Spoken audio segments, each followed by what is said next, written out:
Have you ever felt that burning sensation when someone disrespects you?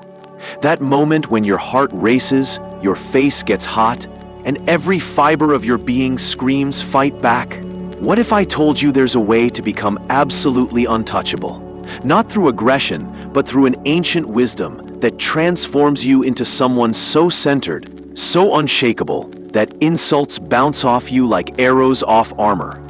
Today, we're diving deep into the Stoic approach to handling disrespect. Not the kind that makes you a doormat, but the kind that makes you a fortress. By the end of this journey, you'll possess 7 powerful strategies that will change how you respond to negativity forever. And here's the thing, the 7th strategy is so profound, it will revolutionize not just how others treat you, but how you see yourself. Before we begin, I want you to do something.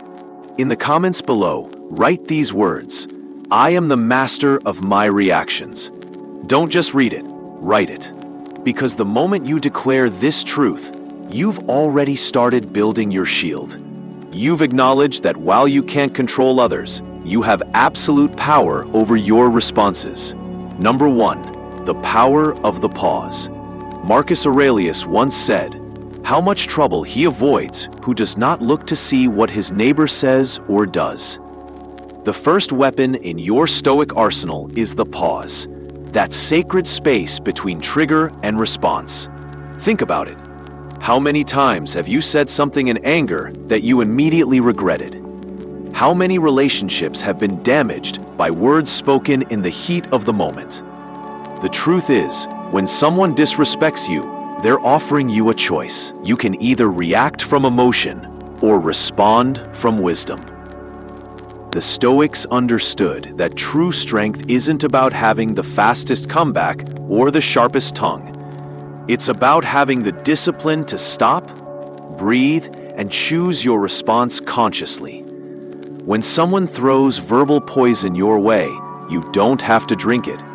You can simply observe it, acknowledge it, and decide whether it deserves your energy. Here's what this looks like in practice. Someone insults you at work.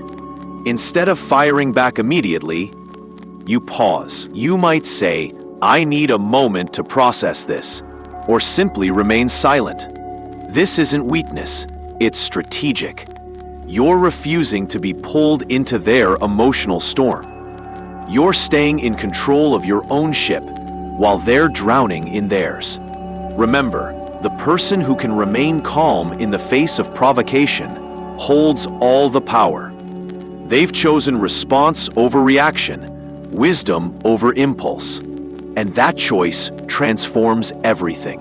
Number 2, don't feed the beast.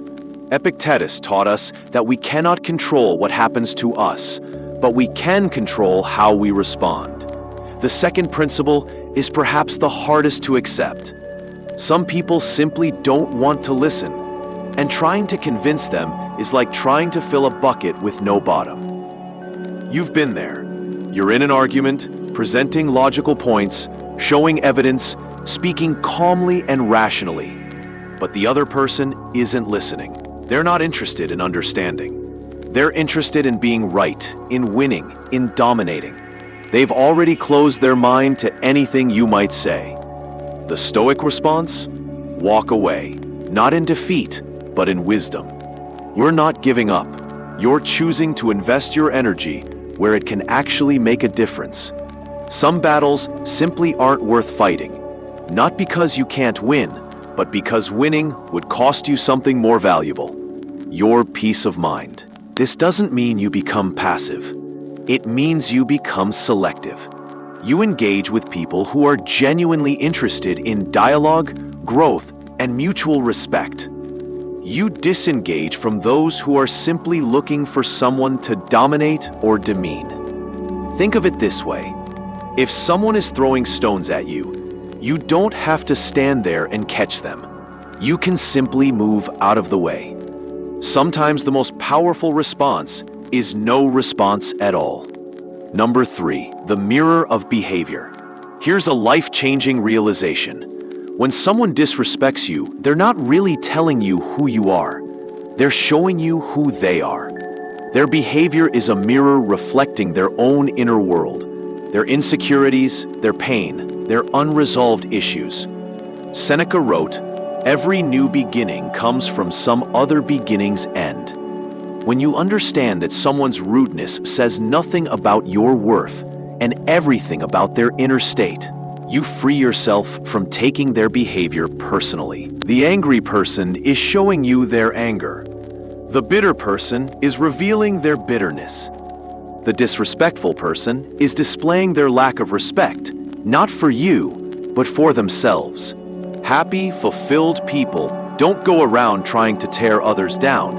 They lift others up. This perspective is incredibly liberating. It means you don't have to defend yourself against every slight, because you understand that the slight isn't really about you. It's about them working out their own demons, and you just happen to be in the vicinity. Instead of asking, "Why are they treating me this way?" start asking, "What must be going on inside them for them to act this way?" This shift in perspective transforms you from victim to observer, from reactive to proactive. Number 4, building boundaries without burning bridges. Being peaceful doesn't mean being a pushover. The fourth Stoic principle is about setting boundaries with strength, not aggression. There's a difference between being a doormat and being diplomatic. Marcus Aurelius was an emperor. He had to deal with difficult people, make tough decisions, and maintain order. But he did it with principle, not with rage. He understood that you can be firm without being cruel, direct without being disrespectful.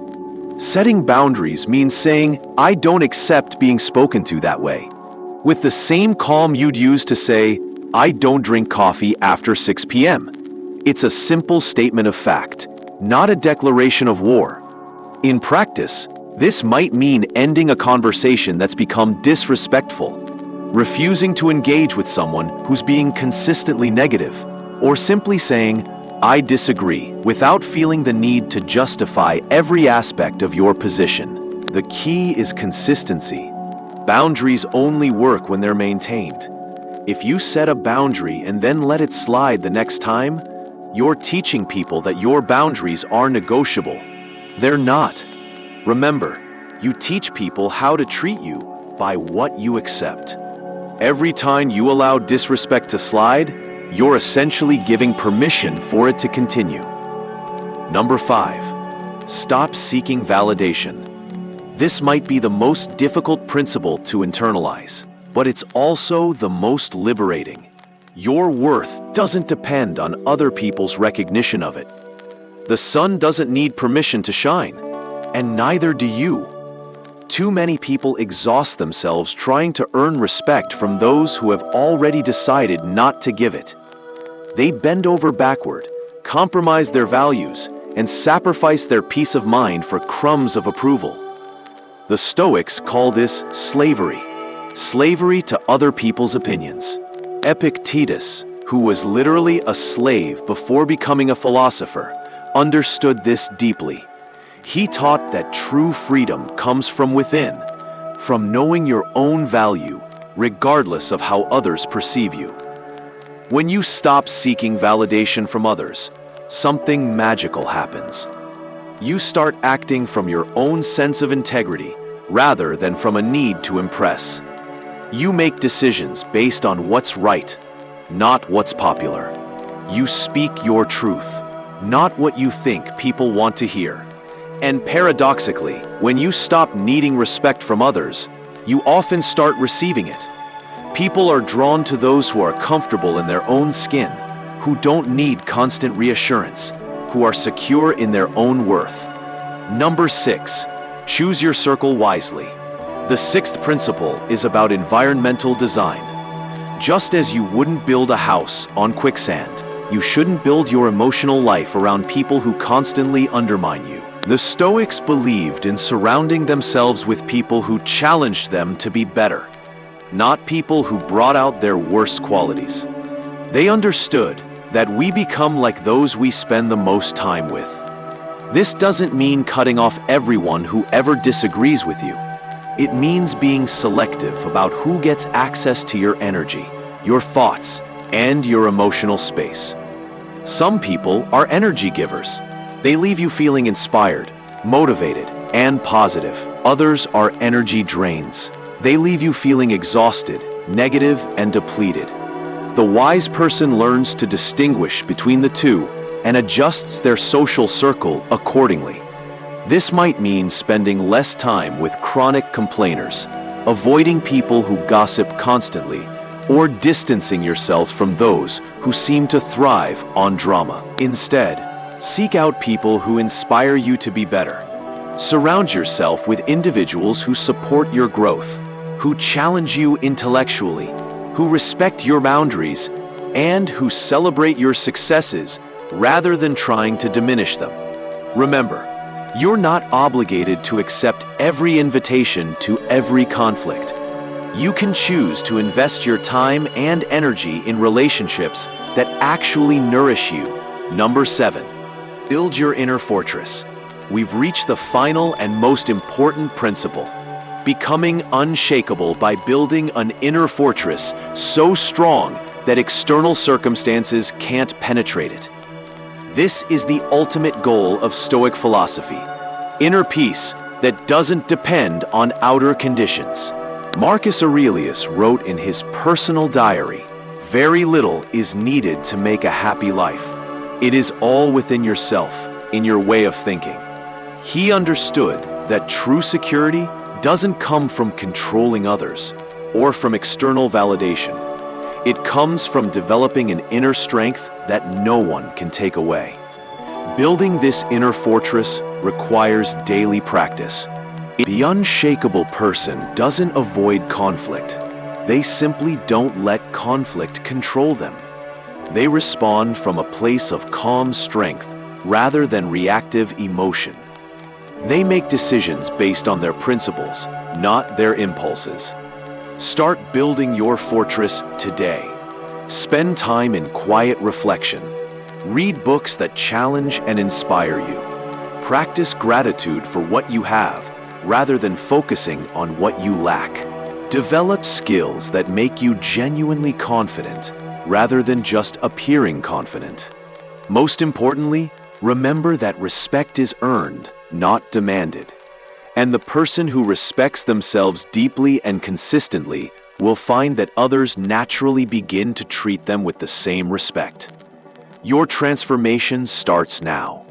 You've just learned 7 powerful strategies that can change how you experience disrespect forever. But knowledge without action is just entertainment. The real question is, which of these principles will you implement first? Take action today. Choose one of these strategies and commit to practicing it for the next week. Notice how it changes not just how others treat you, but how you feel about yourself. Share your journey. In the comments below, tell me which principle resonated most with you. What situation in your life could benefit from these Stoic strategies? Your story might inspire someone else who's struggling with the same challenges. If this video helped you, subscribe and hit the notification bell. Every week we explore timeless wisdom for modern challenges. Your support helps us reach more people who need these tools for inner strength and outer success. Remember, you are not at the mercy of other people's behavior. You are the master of your reactions, and that makes you truly powerful.